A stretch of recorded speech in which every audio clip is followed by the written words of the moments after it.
That's one of the main reasons that I'm sitting here. I saw that film and I was blown away by what they did with that, and how real it felt. Even though you're dealing with something that seems so foreign to me, it felt so real. And you know, that when I had the opportunity to get involved with a project like this, that same creative team was going to be involved with, jumped at the chance.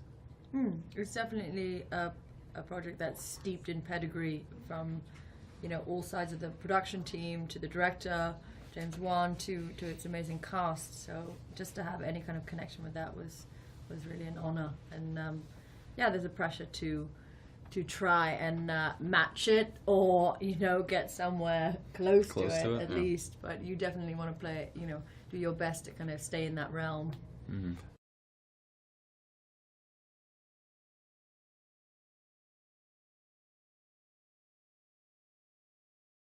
She did, didn't she? Yeah. Yeah.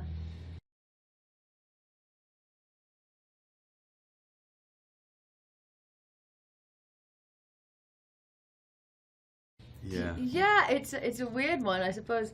I mean, for me, I knew I was gonna have, you know, many a long night alone with her, so I had to kind of meet her, sit her down, and be like, okay, we're gonna get along. We're gonna enjoy each other's company. We should have brought her to dinner that first night. Yeah, and we're gonna make this work, darling. Annabelle to Annabelle. So us Annabelle's gonna stick together, and I think we do. You do all right.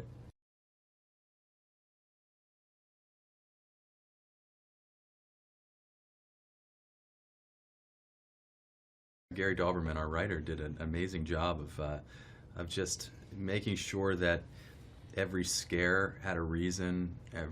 All of the fear was based in reality and felt very grounded. You know, you can get carried away with these types of films, I feel like, in this genre, and that doesn't happen here. And it makes it, I think, as the viewer, you really are going to believe and want to root for this family that's going through this right to the end. Yeah, very subtle. The writing, there was nothing gratuitous about the script. You know, it's a genre that can be easily abused, and I think as an actor you become skeptical of the genre, and unfortunately, I mean, that's definitely when I got the script and I knew it was a horror, that, you know, you have these kind of thoughts, and then reading it, I was like, wow, there's room to make a really great collaborative piece here. You know, you've got the characters on the page, and if, you know, we're able to have free reign as an actor, or, you know, and have a director that's as passionate as we all are, you know, to be involved, then we could do something good. And you never know when you sign on to something what it's going to be like. But I think somewhere through the first few weeks we kind of were like, oh, you know what, we're you know, we're doing okay. You know, it was a nice feeling. In good hands. We were definitely in good hands. Yeah.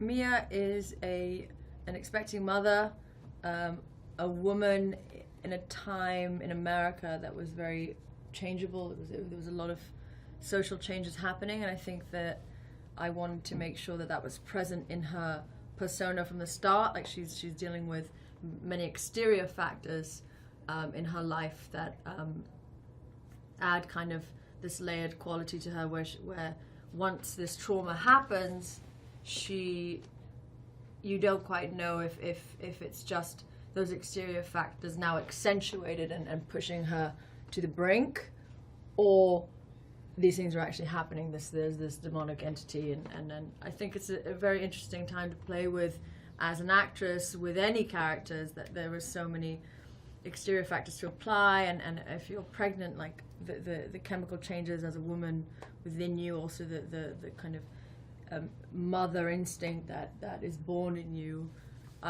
For me, it kind of, her backstory was a very interesting one, and yeah, and in her subtleties, I like to think that there's a rumbling of something, you know, within her that you make you kind of want to follow. It's that mother's instinct. Yeah. Huh? Yeah. No, and in the character of John, I feel he's a guy that's trying to balance the pressures of his work. He's finishing med school. He's trying to place in a residency program, matched with a residency program, and then he's also having a child and he's newly married, and there's a lot going on at one time, and there's pressures that he's dealing with, and then to add to that, you know, this doll comes into our home and creates all of this havoc, and so then it becomes about, well, what does he need to do to protect his family, and so. And from that point on, it is, and as an actor, it was interesting for me to be able to, as a father, be able to kind of test the waters with that. Like, how would I react to a situation like this? How far will I go to protect my family? And I'd like to think that John went pretty far.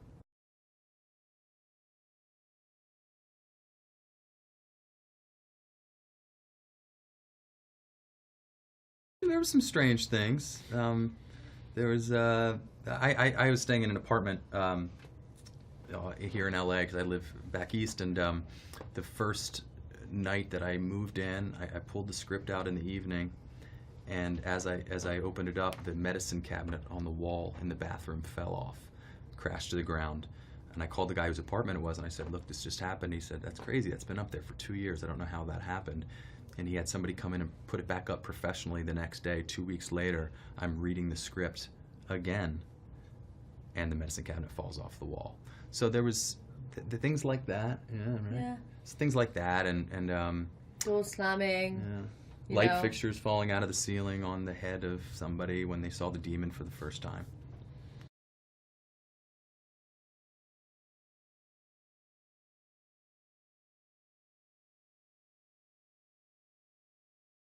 I am now, yeah. Yeah, for sure. I mean, I think you can't deny it. I think that there's just too much evidence out there of it happening, and you know, they say that to deny evil is to empower it. So, I think you'd be a little bit crazy to deny it. I'm a believer. I like, you know, I think especially the fact that there's you know, written evidence from people who've had these kind of experiences. But I do. You know, who am I to deny anyone else's truth? And there's so many people who've had these types of experiences. And yeah, I think, you know, as any creative person, you can't really be narrow-minded about much. So yeah, you have to be open to that.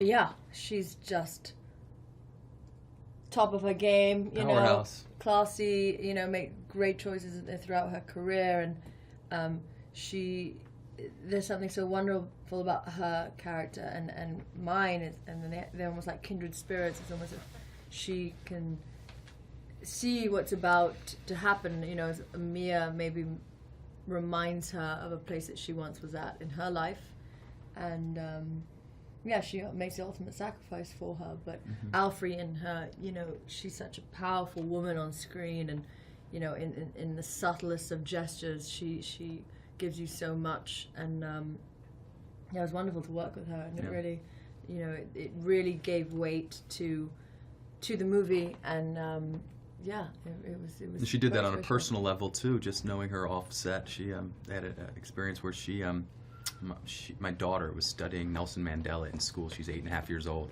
and I was discussing this with Alfre, and she offered to do a 5-minute video for my daughter to take to her class to talk about her experience with Nelson Mandela, because she was very close with him for quite a while. And I just think that, you know, for her to offer up to do that for my daughter, it just shows the kind of person that she is, and she gives like that in personal life, and she gives like that on set, you know, when you're working with her.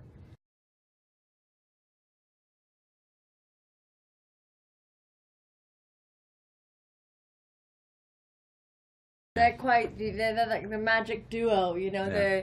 They both match each other's energy, passion, and, you know, they're real connoisseurs of the genre itself, and very, very good at getting a scare. And I didn't realize how technical that is until you're on a set like this, and you've got to really hit those beats, and yeah, and it really catered to the audience. Yeah, but they really created something quite special, I think, you know. They're lucky to have found each other. Match made in heaven. Yeah. For sure. No, I think we're very very lucky to have been able to work with them, and I do think they work well off each Yeah. other.